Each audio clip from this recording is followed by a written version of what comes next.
welcome to another episode of the CHGO Bears Podcast, presented by Pointsbet. Use promo code CHGO when you sign up to get 2 risk-free bets up to $2,000. I'm your host, Nicholas Moreano, filling in for Adam Hogue, who's on vacation. Will DeWitt is also on vacation. But I got you guys. For today's show, I have one of the best in the business here. Someone who isn't afraid to speak his mind, Herb Howard. He's a Chicago Bears beat reporter for the Bigs. He's also the co-host of the I Said What I Said podcast. Herb, I'm so pumped to have you on today. What's going on, my man? Hey, what's going on, brother? I'm happy to be here. Thanks so much for having me. I was looking around like, who is he talking about? Like, who else is coming? This guy right here.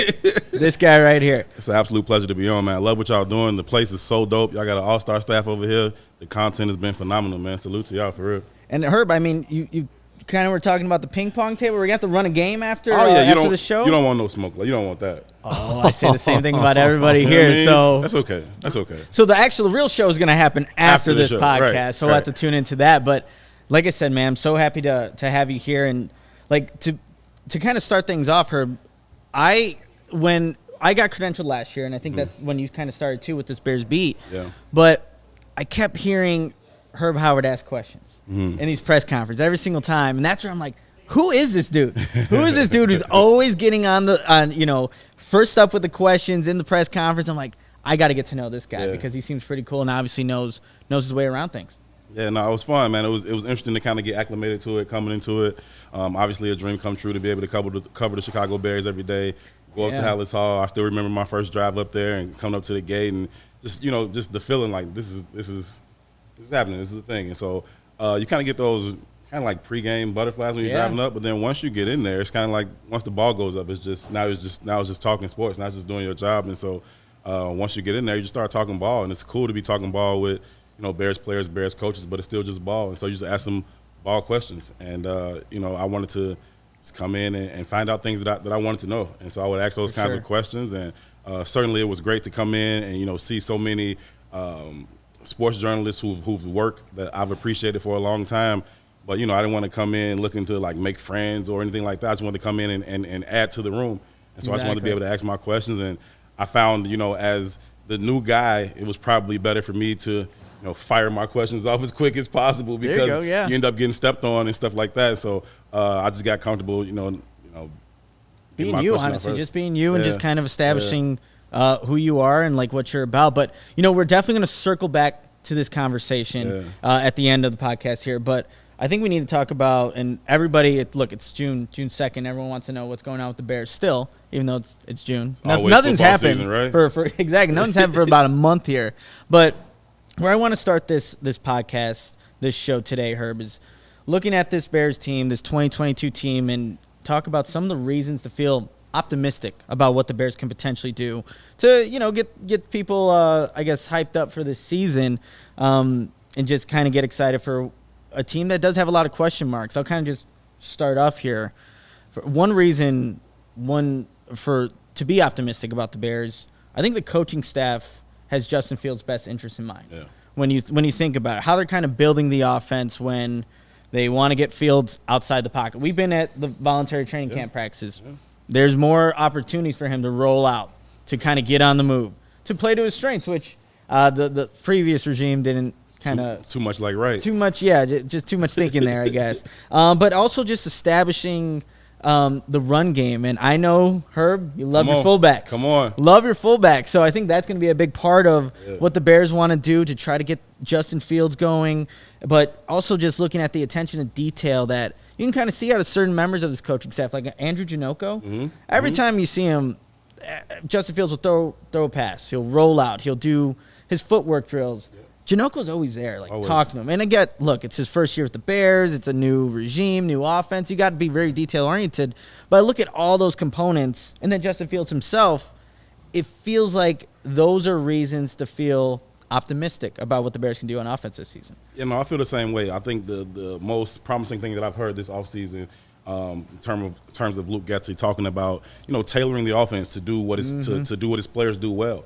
And I think that is important. I think sometimes as coaches, we can kind of get this kind of sense of, arrogance and my system's going to work. And we kind of try and, make the players kind of conform to the system. And I know everybody's got their general system of what they want to do, but within that, you kind of got to tailor it to the strengths of your players. And so to understand that, and here the offensive coach is talking about doing that, whether it's getting Justin outside the pocket and throwing on the move, or whether it's bringing in a fullback to, increase the running game, those types of things, just do what works for you. I think that was one of the failures of Matt Nagy in the previous regime. I think that, he came in and he tried to almost recreate the Kansas City Chiefs offense, and that's fine. That's a great offense if you have Patrick Mahomes and Travis Kelce and Cheetah. You know what I mean? And if you have those guys, fine. But if you don't, that doesn't mean you can't win football games. You just can't win them like that. But he tried to continue to win them like that, and it's just not going to work. The Bears, they aren't going to be an explosive offense this year either, right? And that's okay. Doesn't mean you can't win. You just have to win it in a different way. And I think that if you are self-aware enough to understand who you are, what you do well, and maybe what you don't do so well,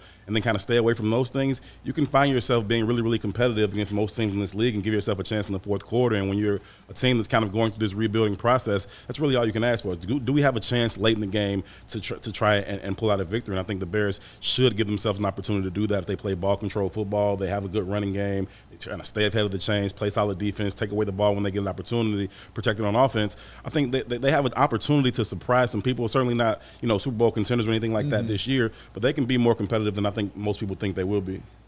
Herb, I liked what you said about being self-aware, because when you look at this team, it's not the best wide receiving core. It's obviously Luke Getsy coming into an offensive coordinator role and calling plays for really the first time in his career. So it's like knowing what you have on this team in itself, and I like the coaching staff, even though it's all new, right? Like what Eberflus is doing with the hits philosophy and just it kind of feels like he runs a tight ship.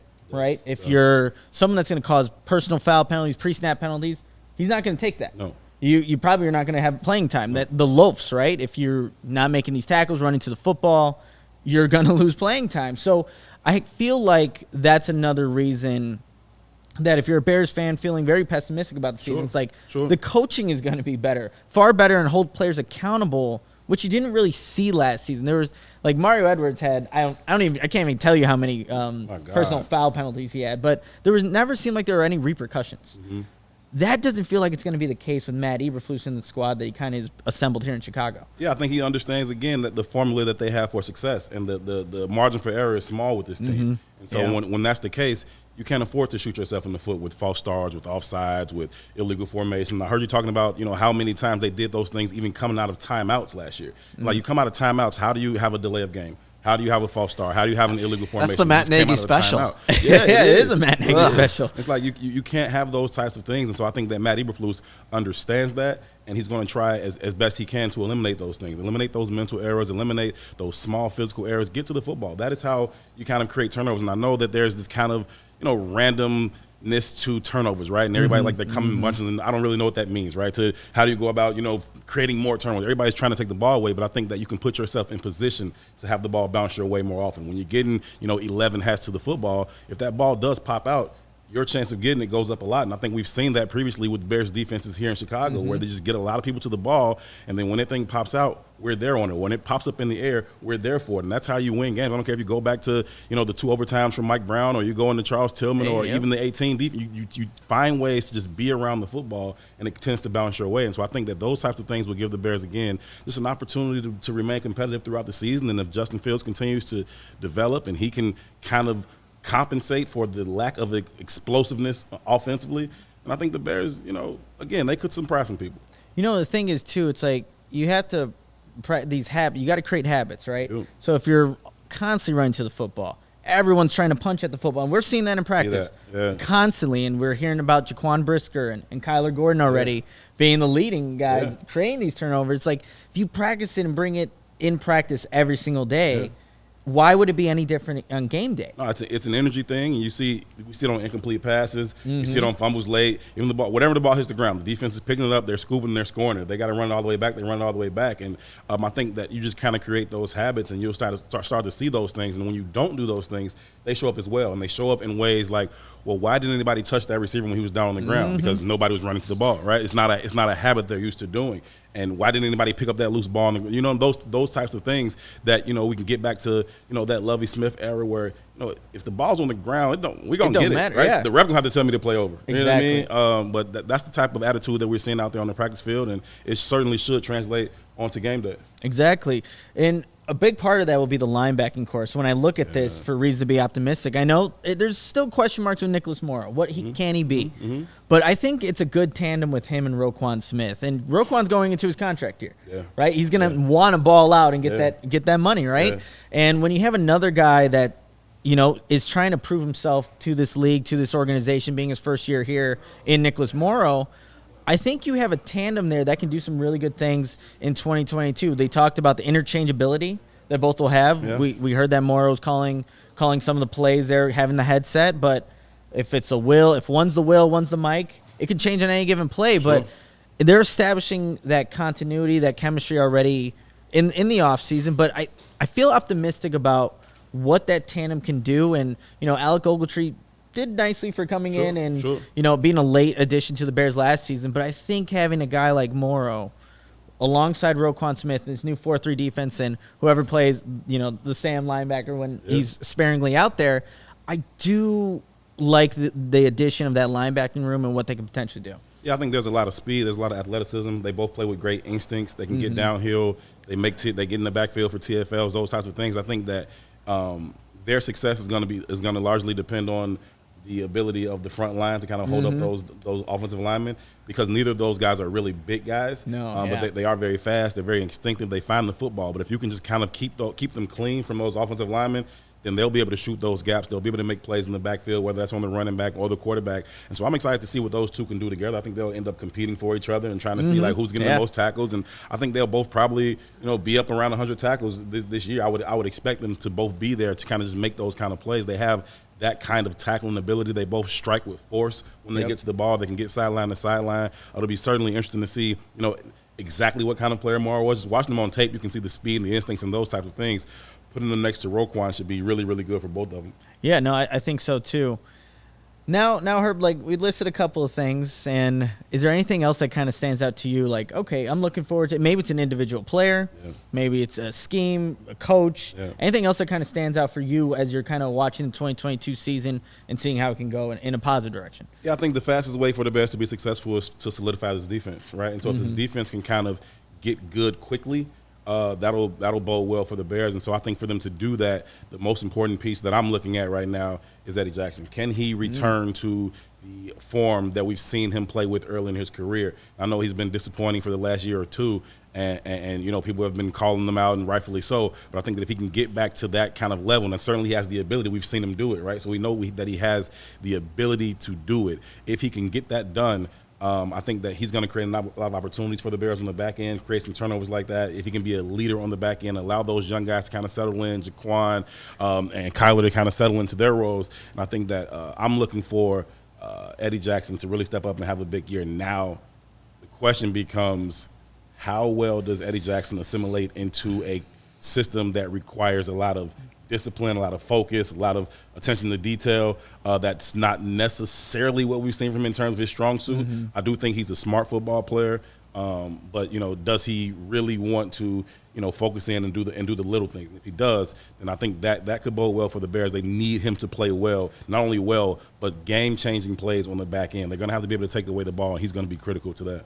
Yeah, and Herb, it's a good question to even ask. Can Eddie Jackson ever get back to the 2018 version? I don't know, because he was on a historic pace. He was almost like an MVP contention for what he was doing. But man, if he can even get to half of that, what does that do for a Bears defense? What does that do for Jaquan Brisker and the rest of the secondary, where you're able to create turnovers or make those plays on the ball and ultimately give more opportunities to Justin Fields, maybe on a short field. So it's really interesting to see, again, how Eddie Jackson can acclimate to this new defense. It's going to ask him to do a little bit of different things. He's still learning that. We were talking to some of the coordinators last time we were at House Hall. We've actually had a nice week off. It's been good, cool. Herb, not going to lie. But right now they just said, they're just learning the basics, the fundamentals of the defense. So seeing how an Eddie Jackson can pick up on that in now a year where he's still getting paid like one of the better safeties in the league. We need to see that. Yeah. That's the big thing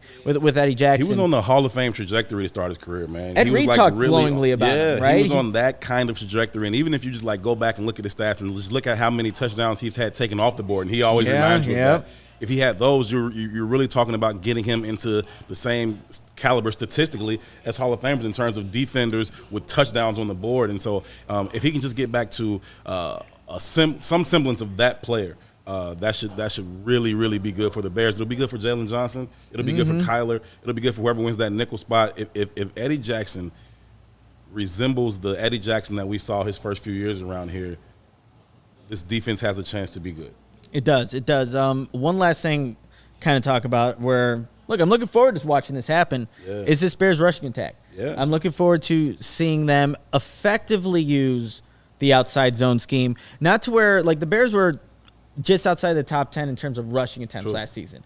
It almost seemed like they did it because they had to. We should probably run right now, huh? Yeah, exactly. That's exactly like, when's the last time we ran the ball? Let's hand it off. Like Matt Nagy, I like to pass it, and that doesn't work either. So I want to see how this now with this new scheme, and Tevin Jenkins talked about how different it is from the one that they ran last season, but how that can accentuate their running backs with the David Montgomery, getting Khalil Herbert more involved, right? I want to see a little bit more of Herbert this season as opposed to last year, even though every time he touched the rock, he usually did good things. Yeah, he did. So just seeing how they can take this maybe running back by committee approach, but David Montgomery obviously being the main guy, how effective they can be with the running game. I think there's just more, I guess, exact details when running it, and like that should be good for the Bears offense, but good for Justin Fields to work off that play action. If you can get, more of those defenders kind of sucked in, you get the play action pop pass.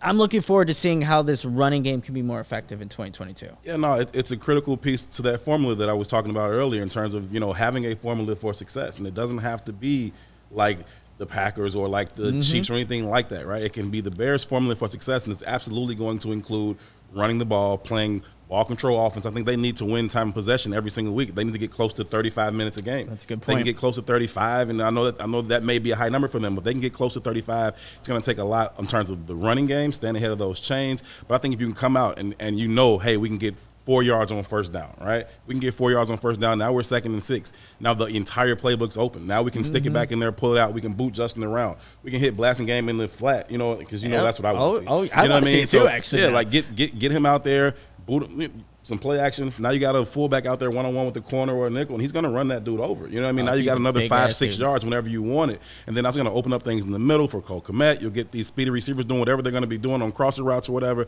hit the bubble screens, get the ball out there quick, let them pick up a quick 5, 6, 7 yards. Those are the types of things that the Bears are going to be needing to do just to stay ahead of the chains, and it's fine. Like, nobody's out there covering, Valus or whomever, or Pringle. Just snap it, throw it out there to them. Let them take the 5 and 6 yards right there. But the running game is going to be essential to that. If they can get the running game going, that's what's going to allow them to do all those other things off of that. And, again, just stay ahead of the chains and play ball control offense. Completely agree with you. Herb, I just want to say this. When Kahari Blasingame scores his first touchdown, I want to be there. What? When he scores his first touchdown, I want to be there where you're at, seeing your reaction happen, because I know it's just going to be it's going to be something. It's going to be good, man. I think whether it's on a fullback dive or it's on some type of play action pass out, getting to the pylon and running somebody over, I'm going to be very, very excited. I'm not even going to watch the play happen. Happens at Soldier I'm just going to look at Herb. We tend to sit next to each other, pretty close to each other at Soldier Field. So hopefully to be at home and we can enjoy that moment, because I'm excited to have the fullback back in here. Now I know everybody's been giving me a hard time about it, especially Jason Lee. Shout out to Jason,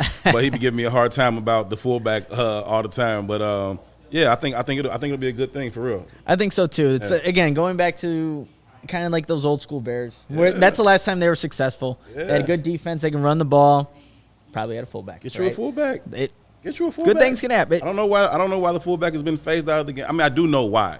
But the 49ers use their fullback pretty damn effectively. They have a pretty good offense. Juszczyk is the most important person on that offense, in my opinion. No diss to Debo or any of those guys, but I think that what he allows them to do is critical to their success offensively. And I think that if you can get something like that from Blasingame, because he is an athletic guy. Like he's very big, athletic, yeah. But you see him run with the ball, he doesn't look that different from a running back. Or you see him catching the ball out of the backfield, he doesn't look that different from a running back. And so I think that his athleticism is going to allow them to do a lot of things, not only his size in the running game and leading up on backers, but also getting out into the passing game. I think he's going to be able to do a lot for the Bears in that as well. I think so too, Herb. Now, of course, we talked about all the reasons to feel optimistic about the Bears. Like, this is how they're going to, take over this season and do some good things. This is the time for optimism. Exactly. We're in June. We're early June. But we're also going to address the other end of this conversation. But first, I have to tell you about Pointsbet. The best way to support CHGO is to download the Pointsbet app and use code CHGO when you sign up. If you do that right now, you'll get 2 risk-free bets up to $2,000. But that's not it. If you make a $50 or more first-time deposit, you'll receive a free CHGO membership, which unlocks all of our web content, and you'll even get a free shirt of your choice from the CHGO locker. That's $2,000 in free bets, a free CHGO membership, and a free T-shirt from the CHGO locker, the one that Lawrence is showing right like there. That's the Bulls one. Get your drip there. And it's all for making a $50 or more first-time deposit at PointsBet. If you have any questions, you can email pointsbet@allchgo.com, and we'll help you out. It's your home for live in-play betting, and it just got even better. Introducing PointsBet's new feature, Live NBA Same Game Parlay. Actually, real quick, Herb, you got the Celtics and Warriors. Who do you got, and who you got taking it? I got Golden State, man. I'll take Golden State in 6. I think that. Okay. Yep. I think that's got too much firepower, and I think that defensively, if you can, use Draymond to kind of, at least make things tough on Jason Tatum, and then you can use Wiggins to make things tough on Jaylen Brown. And I think that'll kind of limit what Boston can do. And I think just offensively, they just have too much firepower, man. Now that dude Poole has become the player that he's become, he's awesome. It's a problem. You got this other dude who just dropped 30. It's like, okay, we're having a hard time with Steph and Clay, and this other dude can just give us 30. That's a problem. Like that's a problem. I don't think that the Celtics can solve it. The Celtics do play phenomenal defense. They can switch a lot because of their versatility. And I think that'll give them a chance, but I think that only a chance to win a couple games. I'll take Golden State in 6. I'm on the same lines there, too. And the experience, too. Like, this is the Celtics, and having a young squad. They went through a bunch of teams to get there, right? They took down Kevin Durant. They took down Giannis. And then, obviously, Jimmy Butler just all in the East. But what was that 3?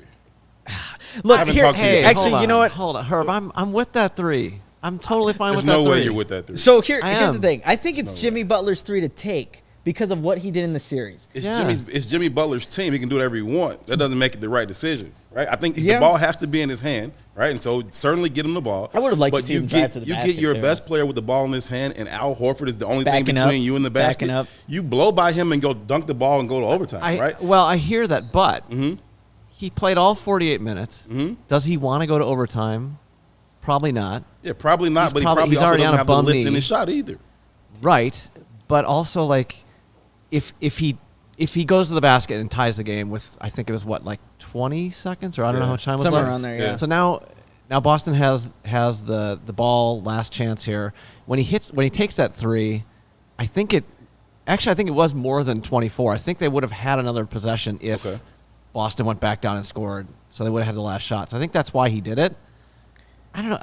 I just don't think he didn't have the legs to play another 5 minutes. So I was like, I don't disagree with that. And, far be it for me to say exact. The matchup to me kind of dictated that he should have went to the bucket. Horford running backwards. If it was a different situation, then he just took the 3 and missed it. Fine. You live and die with your best player taking the final shot.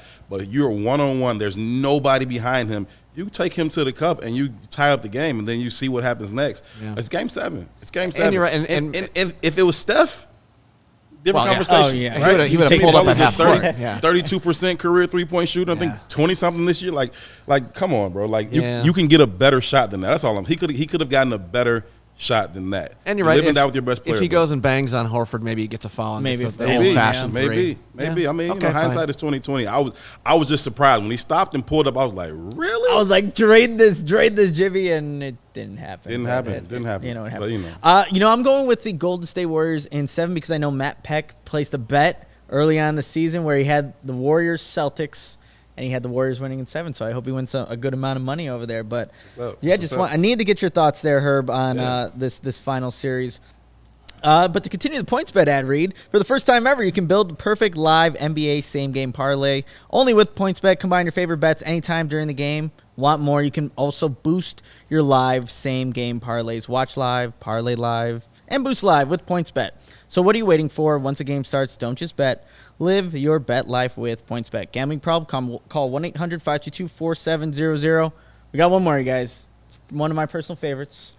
Athletic Greens. I don't know if you've ever had Athletic Greens, Herb, but really great product. Makes you feel good. You just put it in a smoothie. And I'll kind of tell you a little bit about it right here. Sure. As everyone knows who listens to CHGO Bears Podcast, I take my Athletic Greens every morning before my workouts. Feel great after it. Just feel great. It just feels good in your system. With 1 scoop of Athletic Greens, you are absorbing 75 high-quality vitamins, minerals, whole food source superfoods, probiotics, and adaptogens to help start your day off right. This mixture of ingredients helps your immune system, gives you energy, and improves your focus, and that's why I take my Athletic Greens, and you should too. What's awesome about Athletic Greens is that it costs less than a cup of coffee a day. So if you're an avid coffee drinker, it's less than that. And you feel great after taking it. It also helps support better sleep quality and recovery, which I know we all definitely need. And right now it's time to reclaim your health and arm your immune system with convenient daily nutrition. It's just 1 scoop in a cup of water every day. That's it.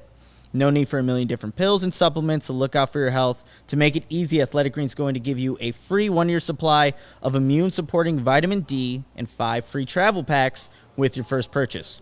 All you have to do is visit athleticgreens.com/CHGO Bears. Again, that is athleticgreens.com/CHGO Bears to take ownership over your health and pick up the ultimate daily nutrition insurance. Drink it in. It always goes down smooth. Occasionally you got to throw in a drop. That was new. Goes down smooth. I like that. Yeah. That's sweet, man. That's sweet. This is the season too, man. Every year you're like, hey, by the summertime I'm gonna get my life together, and then the summertime comes around and I'm still fat. It's like, dang, I'm still fat. Like, I was hoping something would change. Did you do anything different? No, I was hoping something would change. It's summertime though. Right, it's summertime. The calendar is here. What do you mean? I don't have a 6-pack yet. It's crazy. But yeah, having something like that to kickstart the day is definitely beneficial. I need to get in tune for sure. For sure. And I also need to find the CHGO closet around here because the merch is off the chain. Okay, all the shirts and stuff be super raw. Appreciate that, Herb. Yeah, allchgo.com. Have a bunch of different merch that we have there. We're looking to eventually add some more shirts there. I think Lawrence is pulling it up here. Let's see. Let me get to the merch page here. It's the CHGO Locker. CHGO website. CHGO Locker. Yeah. We're going to share the screen there. There we go. Perfect. Yes, as we scroll down. So for people who haven't, there we go. Just updated their wardrobe. Ooh, and look at cool that. Red shirts. Stars, you got fire, them all right there. Sky. Look at that Cubs one on the left right there. Yep. Mm-hmm. If you're a Chicago sports fan, we have a shirt for you. So definitely go check that out. We have a bunch of great stuff. And just, again, subscribe to CHGO and get all the great content that we have here. Sweet. So, Herb, we talked about the reasons to be optimistic. Let's go the exact opposite. Let's get real here with this Bears team and, reasons to be pessimistic about the 2022 Chicago Bears. Do we have to? We have to. Come on, it's June. We got to address both sides. Like June any reporter, you got to, get both sides of the story here. What's your number one as you're looking at this Bears team, this 2022 season where you're like, that's going to be a problem? It's just when. It's not even if, it's when is it going to be a problem? Well, I start with the offensive line. That's first thing I have in my notes. That's number one for me. It's so many questions on the offensive line. I like Cody. I like Lucas. I don't know anything else. I'm not certain about anything else, right? Mm-mm. I would love to be confident about Tevin and Larry, and I have no idea what's happening at right guard. I can't imagine they're going to go into the season with Sam Musfer as the right guard. Dakota Dozier?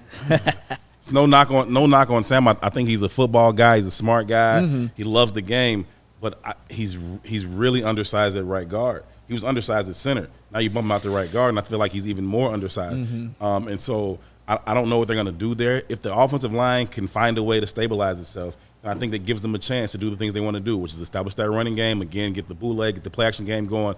But I can't confidently say that they have a solid offensive line. Certainly not good or great, but do they have a solid offensive line? I don't know for sure. They flip Tevin and Larry Borum. You get Tevin back on the right side, which is probably his more comfortable spot. You get Larry on the left side. He seems to be a little bit more athletic. And so I think, it could work out. But I certainly don't know that. And I don't think anybody knows that. I think anybody that tells you they know that is lying to you, even inside of Hallis Hall. They don't know that. They just got their hands on those players. They haven't seen any of those big guys in pads. They don't know that. And so there's just a lot of questions on that offensive line. I think that my concern for the Bears starts there. No, and it has to. And, like, the word you use, could. It could work out. Could. The thing is, with two young tackles and now having them flip from size that they played, last season, having them flip, Larry Borum's only had he didn't have much experience at left tackle last year. Like the first game of the year, I think he had to go in when Jason Peters went out for a couple of snaps against the Rams. Then he played late in the season, but he mostly played right tackle. Right. He didn't play left tackle when he was at Missouri. So you're getting a guy and putting him at left tackle there. So that we have to see how that all plays out. Yeah. But still, like you said, the uncertainty at right guard. Like I don't know if the starting right guard's even on this roster at this point right now. Yeah. To be honest, I hope not, unless one of these young kids surprises you and just takes over the spot. And if that happens, then fine. I mean, they threw a lot of darts at the board at the end of the draft and undrafted free agency, and that's all they could really do. Just throw a lot of darts at the board and see if one of them sticks. And maybe they do. And if they do, fine, right? Maybe you get a couple of those guys that can actually stick for you, and if they do, fine. But as I look at the roster right now, if I'm Justin Fields, I don't want to be behind them. If I'm David Montgomery, I don't want to be behind them. You know what I mean? At that right guard spot right now. And so maybe, like you said, maybe the starting right guard isn't on the roster yet. Maybe it's going to be, Jason Peters-esque, you know what I mean, where you find a vet, 10 minutes before week 1, and he comes in and solidifies the spot because Jason Peters was able to come in and solidify that spot. He wasn't, Hall of Famer Jason Peters, but he was certainly serviceable for them over on that left side, and maybe they can find a guy like that who's kind of, maybe a cap casualty or some other kind of cut exactly. Those types of guys, and maybe you can find a veteran right guard, at some point throughout the summer, and I think that they at this point I would probably say they need to.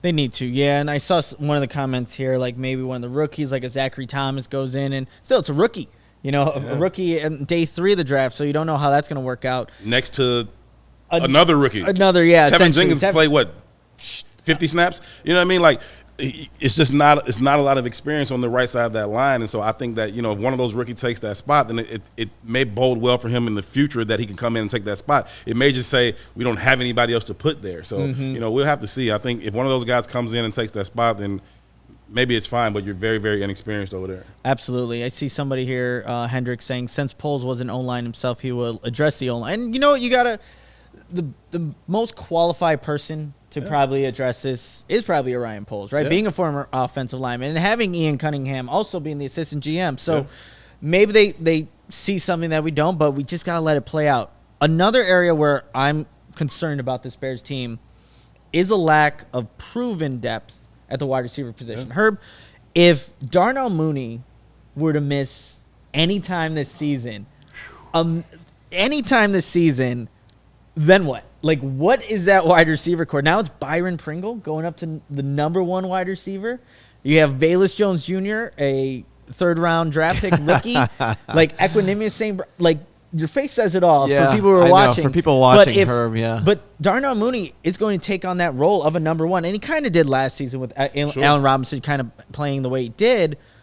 But, man, if he misses any time, that wide receiver core is, I think, going to be exposed, and Justin Fields is going to see that himself.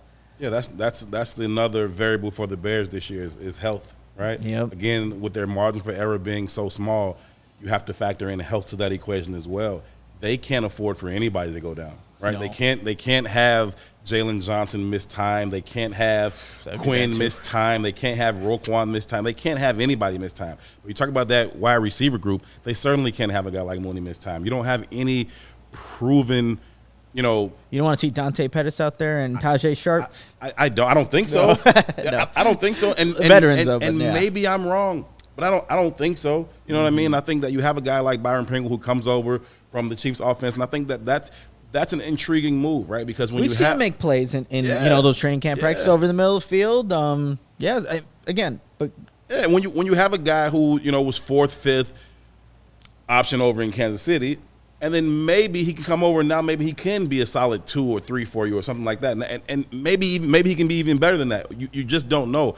Those upper echelon teams offensively, they've got weapons, man. The Rams won a Super Bowl. They've got Kupp, they've got Jefferson, they've got OBJ, they had Robert Woods. They've got weapons all across the field. And I'd take any one of those guys, he'd be number 1. Vance Jefferson would be the number 1 receiver on the Bears depth chart right now. You know what I mean? And so, like, maybe you have a situation like that here where, he had just had too many people in front of him out there. but maybe he can come over here and really show what he can do. You put on this tape from Kansas State. This is an explosive, dynamic player, right?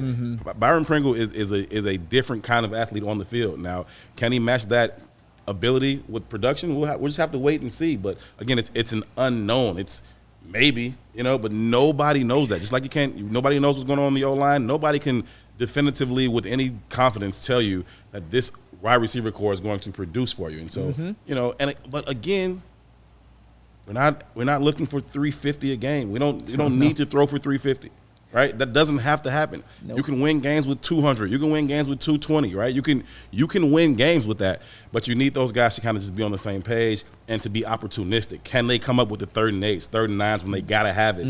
Who's that guy, right? Yeah. And what's going on with Cole Kmet? Is he a good football player or not? We'll see. You know maybe it could. What if? Like all these question marks that we have here about the Bears. But Cole Kmet needs to get in the end zone. Has to. Like that is like the biggest thing for me as he approaches year 3. And when he was in his press conference, last week when he spoke to the media, he felt rejuvenated. He felt hopeful about what this offensive scheme could do for him and his role in it. Yeah. But man, he had over 60 receptions last season. That's fine. Yeah. But, man, with only 2 touchdown receptions through 2 years, we need to see him be the big target that he is, to come down with some of those contested catches and be a reliable target for Justin Fields. But we haven't seen it. Well, they don't have Jimmy Graham in the way to, the stupid toss it up to Jimmy Graham garbage that they did jump ball. Couple years. I think that, he's going to be really, really important to this Bears offense. He's got to be able to make plays for them in the middle of the field. He's got to be a bit of a safety blanket for Justin in that 8 to 12-yard range. Like, if nothing else doesn't work, can I find my big guy in the middle and get him the football, and will he make that catch for me? And I think he has that ability. But, potential gets coaches fired all the time. You know what I mean? And so, we need him to actually become the player that we think he can be. They take him in the 2nd round. He's got the physical gifts. You see the size. You see the athleticism. You see the hands show up. But, we need that kind of production, especially in the red zone. You kind of got to be able to see that. Anytime any team has had success that didn't have a ton of talent at the wide receiver position, they've had a standout tight end, and that's just what it takes. You got to have that kind of player, and so hopefully he can become that kind of player, and he can continue to develop the chemistry. We've heard him and Justin developing this chemistry on the field, off the field. It has to translate onto Sundays, and if it does, gives them a chance. But it's another question mark. There's so many question marks on this offense. The only thing I feel good about is the backfield. I feel good about the backfield. Yeah. Right? Quarterback on back. I feel good about the backfield. Everything else is hopeful. Yeah, and best. There's so much. I mean, on my list of things to be pessimistic about, I probably have just rows and rows of tons of pain. Exactly. You don't rebuild because you got everything figured out. It's a lot of holes on your offense on your team when you're rebuilding. Yeah, no, definitely is. And just to kind of add on to that, it's like Luke Getsy worked with Aaron Rodgers, Devontae Adams. Now he has Darnell Mooney. Yeah. And Devontae Adams got a majority of those targets, those receptions. And I do think this offense is going to be like a committee approach. Everybody's going to get the ball at some point. But we just need to see how it works out with Luke Getsy as a play caller. Yeah. How is he going to be able to handle those adjustments when defenses give it to him? We don't know. Nobody's seen it yet. Yeah. So you can feel optimistic about it. Sure. But we just have no idea.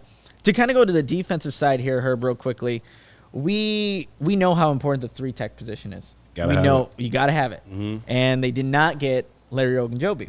But they did get their plan B, their option 2 in Justin Jones. Sure. It's a guy that missed 6 games last season when he was with the Chargers. He's never played a full season in the NFL.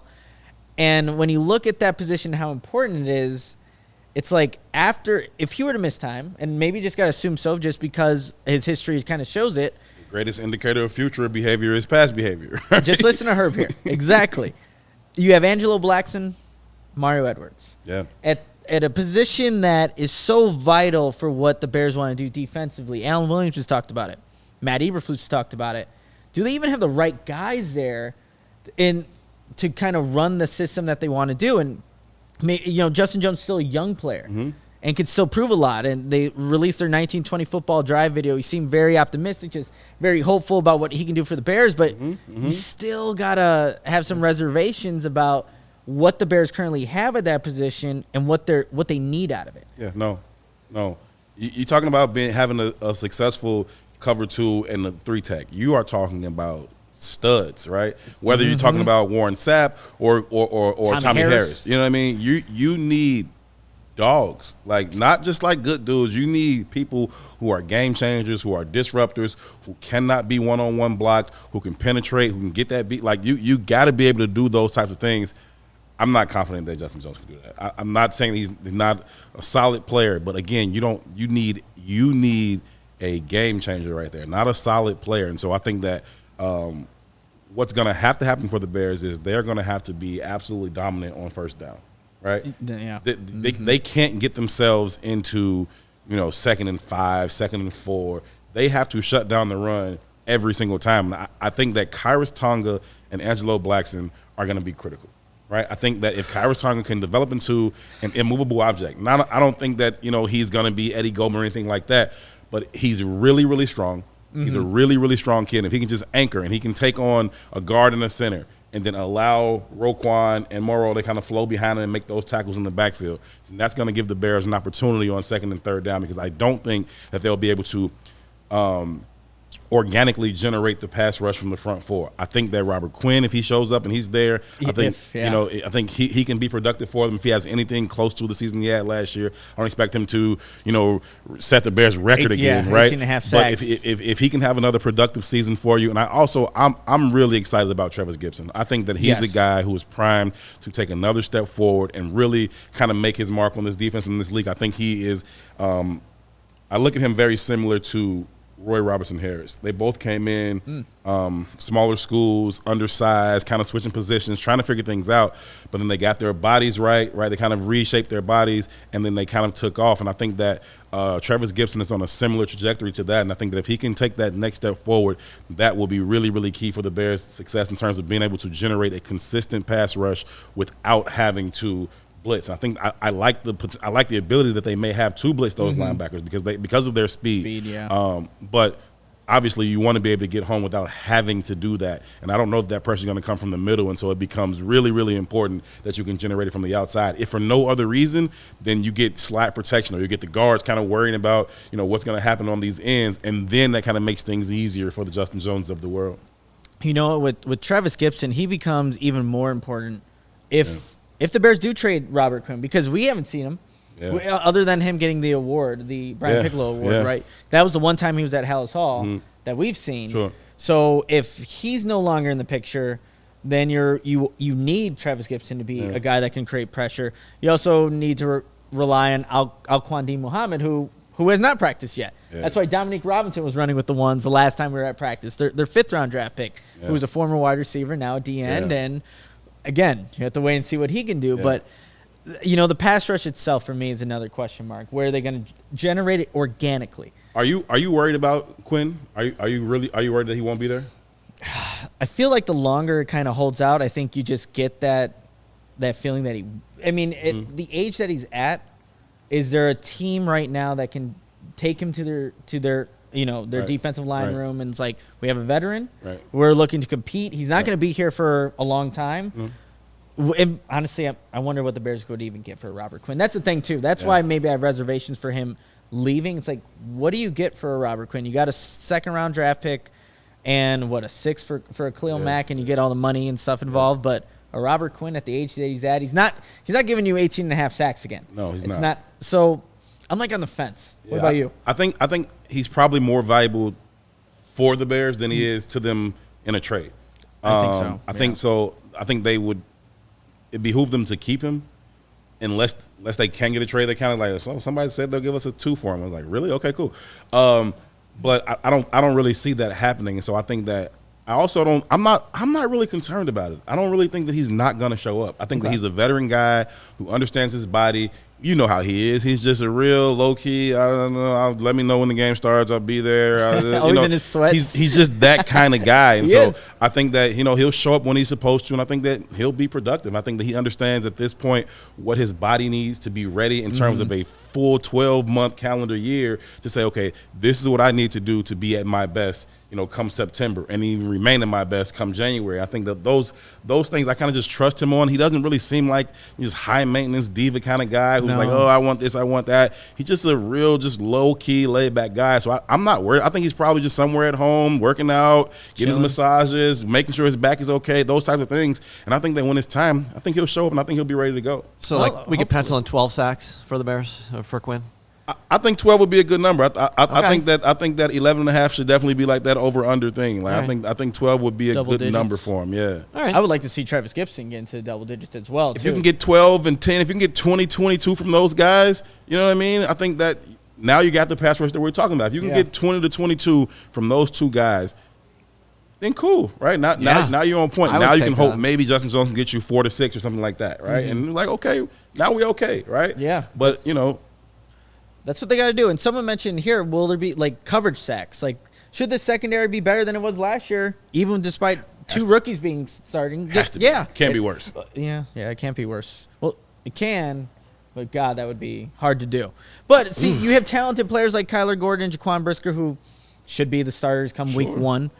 I think if Kyler isn't your starter outside week one, there's something wrong with Kyler. We're in trouble. Yeah. Like, you know what I mean? Like, you got to have that guy come in and solidify the number 2 spot from day one. I know the Bears are going to give him every opportunity to do so, but if for any reason we start to get indications that the Bears are not sure that week one, when San Francisco gets here, he's lined up out there with the number 1 defense, the questions, because now you're talking Kendall and you're talking Thomas, and it gets murky. But everything we've seen so far, and again, super early on.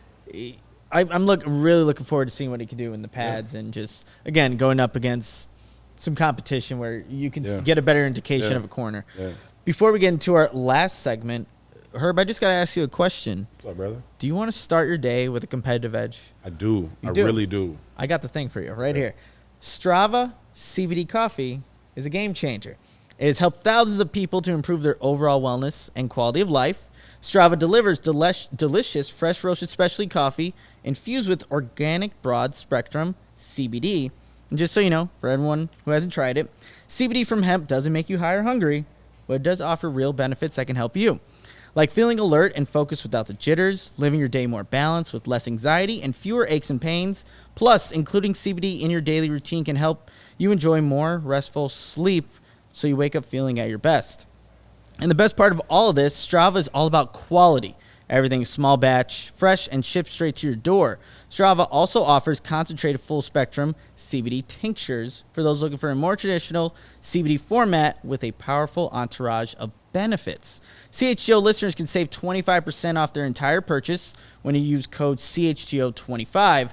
That's 25% off your entire order at StravaCraftCoffee.com when you use code CHGO25 at checkout. Discount coupon valid on non-subscription purchases only, 1 use per customer. Already love Strava? Subscribe and save with the Strava Coffee Club.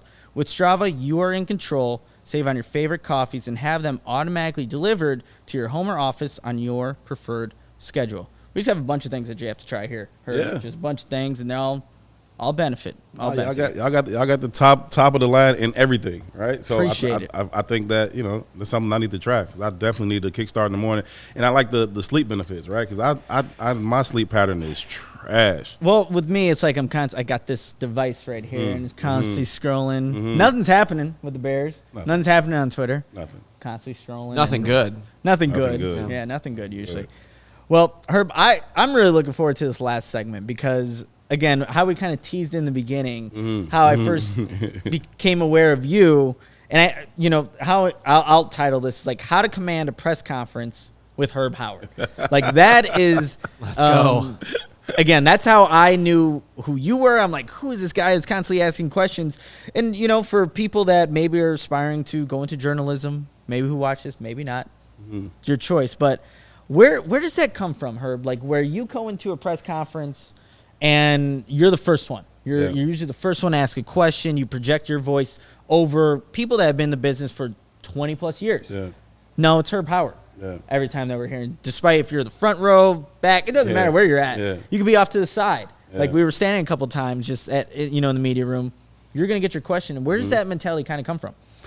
I'm just a cool, shy kid, man. I'm just a dude from the South Side who grew up loving the Bears, and I've always, had my questions from at home on my couch. These are things I want to know, and I love the game of football. I know it pretty well, and so I know what I'm looking at, right? And so I know what I want to ask, before a game or after. I mean, leading up to the game during the week or after a game, those types of things. I know what it is I want to ask, and then I'm not afraid to ask that question, right? Because I don't do it with any malice. I don't. It's not disrespectful. I don't have anything against you. You guys are world-class athletes. All of y'all in the NFL, all of y'all can ball. Way better than I ever thought I ever could, right? All of y'all can ball. I respect these coaches. You're one of 32 in the league. I'm one of 32 in the world, right? I got a ton of respect for the work that you do. That being said, there are questions that need answers, right? And if things go wrong, then I got to ask you what happened right here, right? And I'm not going to ask it in some, generic way for you to kind of figure out how you want to answer it. This is exactly what I want to know. This is exactly what I saw, and this is what I want to know. And can you answer that or not? It's like this is just what we're doing here, right? And I think so. I come in and answer it. I also think that in terms of my ability to kind of get my question in when I want to get it in, whether it's first or later on in the press conference, those types of things. I think that comes from just my ability over time as a host and as an MC. I understand the timing of things, and I can tell when somebody is about to stop talking, and then I can just get my question in, and then you project a certain way, and it kind of everybody's like, okay, well, that came out first. And so I don't know, man. It's more of a natural thing than anything I've ever really spent time working on. But I think that, just asking the questions in a way that is respectful, but that is direct, and the questions that people want to know. We all saw the game, right? And so I don't need to go in there and ask you, what the score was, or how Justin passed for 2 touchdowns. I know what happened on that, right? I saw it, right? But and somebody else is going to ask it anyway, right? So I don't have to say, hey, Justin, tell me what happened on that touchdown pass in the third quarter. Somebody's going to ask that anyway. So I know that. There's something else that intrigued me in the game that I want to know. And I just, I go about asking. And sometimes I just ask things because I'm a little crazy. The one that comes to mind is just with Braxton Jones. If you want to tell the listeners kind of. Yeah, so Braxton Jones is the Bears offensive lineman. When they get him, like 6th round or something like that? Somewhere around there, yep. Big guy, big kid, really nice guy, soft-spoken. Yeah. And, that was the second time we had talked to him. We talked to him, over Zoom when they first drafted him, and then we talked to him at Hallis Hall. And the press conference just going on. I'm listening to him talk, and I'm like, this guy is really, really nice. And I was really having this conversation in my head, and before I knew, I was like, hey, Braxton, you ever had a fight before? And he was like, huh? It's like a fist fight. You ever had one? And he was like, yeah. I was like, when the last time you had one? On my sophomore year. On the football field, or like no, and maybe I didn't need to ask him that, but it was exactly what I wanted to know, because I need a little nasty in my offensive lineman. I need to know that my offensive linemen are going to protect me as a quarterback, protect the running backs. They're going to be. You have to have at least one of those guys who every time there's a scuffle on the field, you're like, I know he's in the middle of it. You don't even have to see the numbers. Like, I know he's somewhere in the middle of that thing. You just need some of those guys. And as I heard him talk more and more, there's nothing wrong with being a nice guy. There's nothing wrong with being well spoken. All of those things are great things. I just need to know at some point, do you have a switch, and do you have a line that says, don't cross this line because I'll punch you in your mouth? And I just want to know if anybody's ever in his life crossed that line. And so before I knew it, I just asked him that question. I needed to know, man. No, see, I respect the hell out of you for asking questions that go against the grain, or just you don't hear on an everyday basis. But with Herb, you just he's going to ask the questions and just always be real with himself. But I asked Jalen something a couple of weeks ago that I was like, was that about the about taking risks, right? Yeah, it's just about him being a little hesitant to pull the trigger and not, taking those opportunities or taking those risks. And, I think that he had opportunities for picks last year. He had the one, but I think he had opportunities for more if he had just trusted what he saw, trusted his instinct, because you can see it. You can see that he sees it, right? Exactly. He sees it, but then he kind of just hesitates a little bit to pull the trigger on it. It's like, I don't know if it's because you don't want to get beat or you don't want to do something that goes against the great players make plays in places they have no business being, right? You talk about the Ed Reeds, and you hear like Bill Belichick talk about Ed Reed and how he's making picks in places that he has no business being, but he saw it, he understood what he saw, and he trusted his instincts to go and make those plays. Don't be scared to be great is what I want from Jalen Johnson. I think he has that kind of ability to be a great corner in this league, and I just don't want to be scared to be great. But I asked him that in the middle of the press conference, and it was really probably more of a one-on-one conversation to have with him, but we haven't gotten to that point to be having those one-on-ones yet. And so I had to ask him when I had to ask him. But if I was like, should I have asked him that? I mean, he's probably in the middle of a contract negotiation. I don't want to make it seem like he could be a better player. Like, I like the kid, but you know what I mean? But I needed to know. No, for sure. Once we get open locker room, which, we haven't been a part of yet, that'll be definitely an awesome opportunity to just branch out, too. Get those individual stories from the players that we don't maybe always hear from, and just honestly get to talking with more of the players. Yeah. One last thing I did want to address, with when you go to Hallis Hall in the media room, there aren't necessarily a lot of people that look like you, Herb. Yeah. Being, a black man and one of the few reporters that can do that. Yeah. Like, for me, I'm full Hispanic, Mexican, Ecuadorian. And for all the people in there, the Bears media are great, really accepting, and it's been awesome. Yeah. But was there any, for you, did it take time? Like, obviously, last year's your first year being credentialed, but take time to get comfortable in your own skin. Or like you said, that's always been you. But when you kind of see the room around you, you don't necessarily see, a lot of people that look like you. Yeah, certainly. I didn't think about it much. You know what I mean? I certainly was aware of it, but I didn't think about it. I just, I just wanted to go in there and be my authentic self. I think that is what I'm charged with, being a black man, being from the South Side. I feel charged with showing up as my most authentic self in those spaces. And I think that it is my duty to be authentic in hopes of opening up the door so that I don't walk in there and I'm the only black person in there. You know what I mean? I don't want that to always be the case, right? And like you said, for the most part, everybody's been welcoming. Maybe at first it's like, oh, the new guy, and people kind of give you that new guy cold shoulder, even if you go like a new school or something like that. But for the most part, the reception was very warm. And, if you need help with this or help with that, then people were willing to help out in those types of things. And so, but for me, it was just, it's about showing up and just being my authentic self. And I think that once people understood that I was an asset to the room, that I was going to ask questions that could help not only, my stories or my content, but it can get information for everybody. Exactly. And I think that once people realize that you're an asset to the room, then it's not, black, Mexican. It's not that wasn't really that much important anymore. But I certainly have always, kind of felt that way. You show up in those spaces, and I think that I just feel like I have a responsibility in those spaces to young black journalists everywhere, to say, hey, we can be in these spaces and we can not only do the work just as well, but as much as I want to do the work very well, I want to do it in an authentic way. I don't want anybody to look at me and say, oh, he's an exceptional black guy. Like, I'm not exceptional. I'm from 71st and Jeffrey. I'm just like all of them. You know what I mean? I'm not special. Right. And I think that sometimes as black people, when we find ourselves in spaces where we are underrepresented, we kind of lose some of our authenticity because we're trying to code switch. We're trying to assimilate. We're trying to do these things to kind of fit in. And it's like, I understand why you're doing that, but you're doing us as a collective a great disservice, right? Because now the next time they see a young black dude with his hat turned backwards or tattoos, they're going to be like, right? But if I show up and I'm got my hat backwards and I got my tattoos and I got my Jordans on and like those types of things, like, oh, well, maybe I got this thing wrong. Maybe the hat backwards and the tattoos and the Jordans, maybe that doesn't mean anything other than he's got his hat backwards and tattoos and Jordans. Exactly. Maybe he can still speak well. Maybe he can still do his job at a very, very high level. And so I kind of take my blackness with me everywhere. I mean, it's not like I can avoid it anyway, but I try to be intentional about it in those spaces. Herb, man, I appreciate you. There was a comment here. It said Herb Goat. Absolutely, man. Thank you for keeping it real on the CHGO Bears podcast. But that's going to do it for this Thursday edition of the show. And like I said, Herb, thank you so much for joining today. Before I close it out, though, where can people follow you and all your work? Sure. So you can follow me on Twitter at Herb Howard 411, Herb Howard 411, or you can follow me at It's the Bigs. I cover the Bears for the Bigs Media, and you can follow us at It's the Bigs. Do it. In the middle of baseball season right now, so you'll catch Terrence and Gino and the rest of the team out there covering the Bears and White Sox. And so you can follow us there.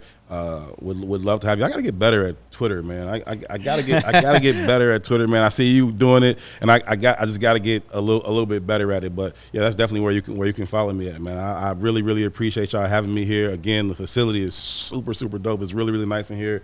Y'all got the best of everything. Y'all got an all-star team around y'all, and it's always a pleasure to chop it up with you, man. It's been been really, really good just getting to know you for real, bro. We kind of just hit it off on the beat, and, you know, we always chopping it up at Hallis Hall or on the road or at Soldier Field. It's always good to chop it up with you, man. So thanks for inviting me to come down. Absolutely, and this won't be the last time for sure. So everyone, make sure you go follow Herb Howard on all of his social media platforms, but also check us out here at CHGO on all of our social media platforms, CHGO_Bears_sports, myself at Nicholas Moreano.